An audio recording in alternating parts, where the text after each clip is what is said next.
What's up, everybody? Welcome to Podcast Now. I'm Alex. In this video, I'll be previewing Team Sonic Racing. Now, Team Sonic Racing releases on PS4, Xbox One, PC, and the Nintendo Switch on May 21st. Now, this is a game that I think has gone under the radar to a lot of people. I've seen YouTube videos even talking about it, comparing it to the Crash Team Racing game, Nitro Fueled, which comes out in actually 1 month to the day after this game comes out. That game comes out on June 21st. And I think Team Sonic Racing is going very much under the radar, and to be honest, it's a game that I never once considered even looking at. When I look at the Wikipedia and I look at the games coming up, I saw this game and it's like, well, you know what? Could this game be something that I would want to cover, do a preview of, or just be interested in?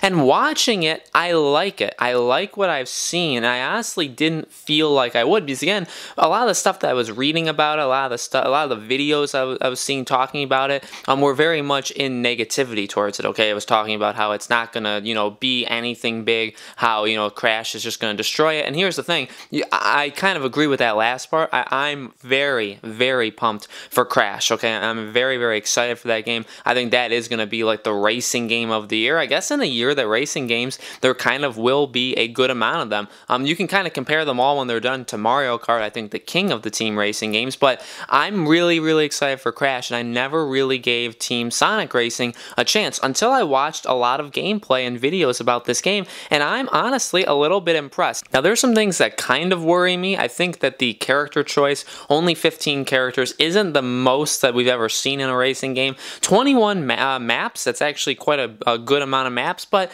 I don't know, when you watch it, I feel like the way the camera is, it's a bit too far back, and I think that's getting super technical and kind of nitpicky when I say that, but I do just think that, like, there's something about when you're actually playing the game or you're watching somebody else play the game, the camera, I feel, is back a little too far, and it kind of makes the game, in a way, it makes it different than all the other racing games. I think literally when you're watching it, it does look different from the past racing games, and what you're doing in this game is very different, and I will say, I'll come out and say it, that the point of that is really, really cool, and I do enjoy that. It literally is a team-based game. You're in a group of 3, okay? So every race you do, you're going to be in a group of 3, and they can be up to 12 people, so there could be 4 groups of 3. And it doesn't necessarily matter how good you do, it depends on how good the team does. Now, one of the things that is a little bit confusing that I don't necessarily know how it works is it doesn't necessarily matter how fast you finish the race. It matters how well you work as a team.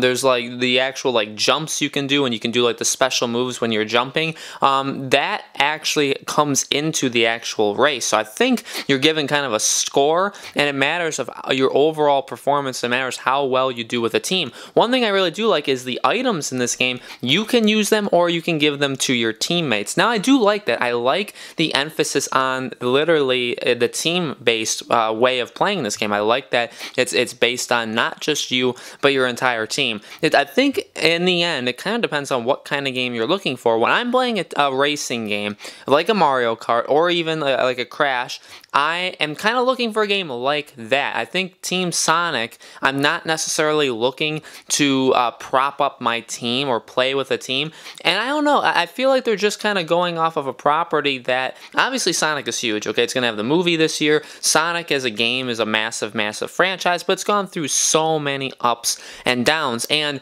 the team that is making this game, they've made 2 other racing games in the past. Now, I looked into those games, and one of the things I found interesting were they don't sell all that well. Now, the first racing game they made sold actually quite a lot. It sold like 17.7 million copies, but I believe 16.7 were on the iOS, so it was on the phone. So it only sold like 1 million copies actual on a console. That was back in 2010. Then they made another one, and that one, the one that sold really, really well, it got average review scores for consoles. It actually got the highest review scores for the phone. And then their second game that came out, I believe in 2012 or 2013, that game got pretty decent actual scores. It got in the low 8s. So we're not talking about a game that I think is going to be awful. We're not talking about a game that's going to disgrace Sonic. I think we're talking about a game that is trying to get into the kart racer, that's trying to use the IP of Sonic and trying to make Sonic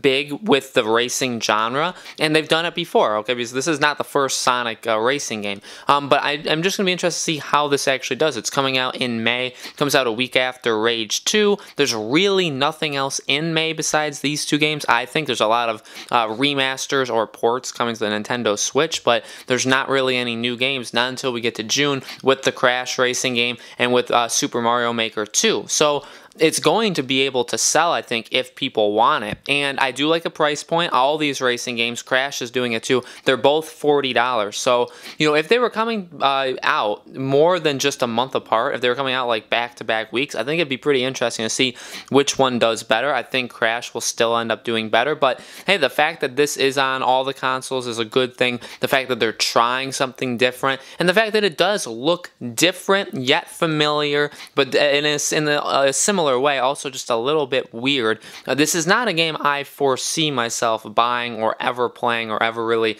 looking into once the game is out, but I think for people, for racing fans, I'd say don't sleep on this. You know, I'm not, you know, I play Mario Kart, I'm going to play the Crash racing game to death, but I'm not going out to buy every single one of these games, you know, and Sonic has never really been something important to me, but if you are a fan or you're a fan of racing or a fan of Sonic, I'd say don't sleep on this, because from everything I've seen of this game, it does look pretty cool. If I was going into this, I would say I had absolute zero interest. Now I can say with 100% honesty that I want to see how it does. I want to see if it's actually a really good racer and if it can actually sell a lot of copies, because the game looks different and it looks kind of unique and it doesn't look bad at all. It looks like an above average game. So in a way, I'm honestly moderately impressed by this game. But guys, let me know in the comments below, what do you think about Team Sonic Racing? Are you excited for it? What are you expecting from this game? Let me know. Make sure you guys subscribe to our YouTube channel Podcast Now. Hit the bell icon so you guys know when all these videos go up. And thank you as always for watching this preview. I hope to see you on the next one.